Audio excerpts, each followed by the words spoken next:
back to some timeless, insights or wisdom, because I feel like you have a lot to share.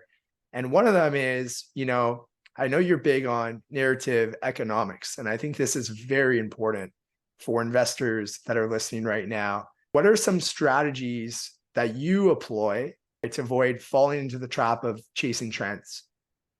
Yeah, just go back on narrative economics for a second. Narrative economics has led to basically investor strategy. And because people inherently are followers, not leaders. People are typically not contrarians. People want to do what everyone else is doing because that way they feel comforted with the community.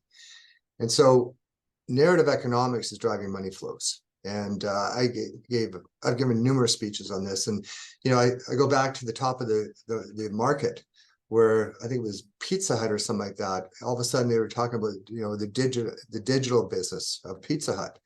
And so all of a sudden, the ETFs, the digital ETFs started adding Pizza Hut to their stock buy portfolio because now they're a digital company.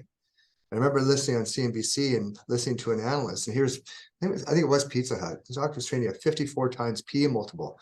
And the guy interviewing him says, well, Pizza Hut's a food company in that. He says, no. Now it's a digital company now too. So the digital attachment to Pizza Hut led to money flows on the ETFs that set the stock to a valuation matrix that made no sense. So my point here is that narrative economics tags money flows, and those money flows largely come through ETFs. Most people don't realize this, but 85-90% of the volumes in the marketplace are ETF money flows. They're all algos and quant programs. The real investor isn't playing in that arena anymore. They're buying ETFs. And the ETFs are driven by narratives to a great extent.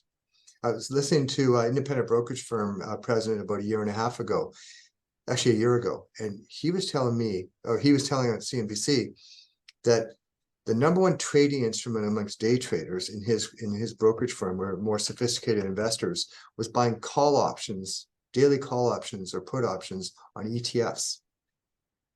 So they're speculating on trading momentums of ETFs on a daily basis. And that was the number one trading vehicle.